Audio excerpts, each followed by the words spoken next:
Imagine uma investigação difícil. Uma investigação que precisa, para avançar, de cooperação de vários países. Da Espanha, da Suíça, de Hong Kong, de Liechtenstein, da Alemanha. Imagine ainda que essa apuração se relaciona com um negócio feito pela Petrobras que gerou um prejuízo apontado pelo Tribunal de Contas da União de 700 milhões de dólares.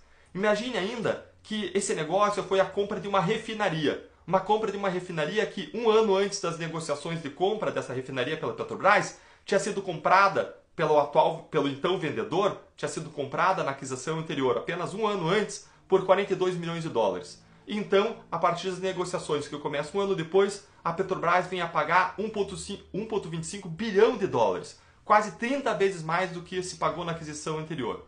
Imagine ainda que a Petrobras, anos depois, venha a vender essa refinaria e vende por 467 milhões de dólares. Ou seja, 780 milhões de dólares menos do que ela pagou pela refinaria.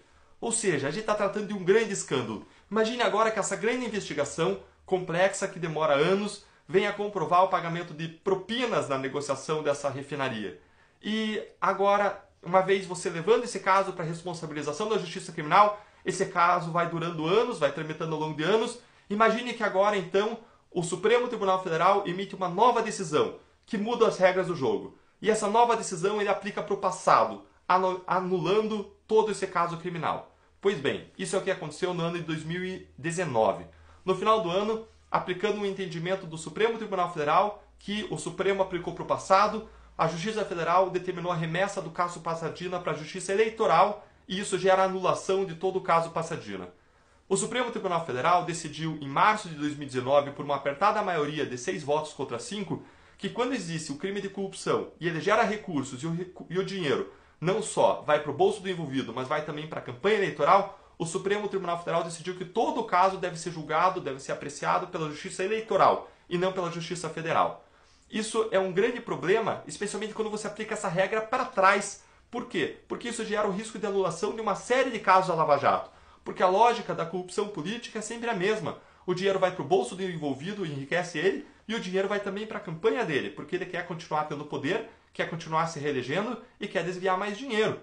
Então, essa nova decisão do Supremo gera um risco de anulação de uma série de casos da Lava Jato, mas pior ainda, esse novo julgamento do Supremo de 2019 gera um risco de inefetividade das apurações, investigações e processos contra a corrupção.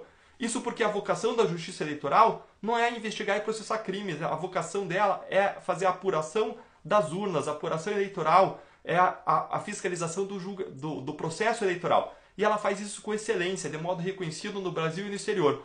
Agora, a vocação dela não é investigar e processar crimes. O ministro Barroso bem colocou que os resultados da Justiça Eleitoral na área criminal são pífios. E isso não é um demérito dela. É a mesma coisa que você dizer que um oftalmologista, ele é muito bom operando olhos, mas ele não é a pessoa apropriada para operar um fígado de um paciente. Isso não é um demérito dele. Isso quer dizer que ele tem uma aptidão, que ele tem uma vocação. Do mesmo modo, a Justiça Eleitoral, que é excelente para apuração eleitoral e não é a mais apta para apurar crimes. Vejam que foram mandados, a partir da decisão do Supremo para a Justiça Eleitoral, casos envolvendo Temer, Aécio, Dilma, Serra, envolvendo Guido Mantega, envolvendo Marcos Pereira e por aí vai. E você não vê nenhuma operação da Justiça Eleitoral com fases sequenciais, denúncias sequenciais. Isso tudo é efeito dessa decisão do Supremo. Como o ministro Barroso bem colocou, é difícil explicar e é difícil de entender essa decisão do Supremo Tribunal Federal. Eles pegaram algo que estava funcionando pela primeira vez na nossa história. Depois de 500 anos, pela primeira vez, o combate à corrupção atingindo pessoas do andar de cima, pessoas poderosas sendo responsabilizadas. E isso está sendo mudado. É difícil de explicar e é difícil de entender. Esse vídeo faz parte de uma série de vídeos que eu estou fazendo sobre o desmonte do combate à corrupção, em conjunto com artigos da Gazeta do Povo. Leia, conheça, compartilhe. A gente precisa tomar uma posição em relação a tudo isso e nós vamos estar conversando também nos próximos vídeos sobre como nós, cidadãos, podemos atuar para mudar essa realidade e produzir um país com menos corrupção e menos impunidade. As críticas que eu faço não são pessoais, elas são críticas construtivas para melhorar as instituições. Eu não julgo intenções aqui de ministros ou parlamentares, eu julgo sim os efeitos objetivamente que as decisões e que as leis novas que foram aprovadas têm sobre as investigações e processos no combate à corrupção. Está acontecendo um desmonte no combate à corrupção. Um abraço, até o próximo vídeo.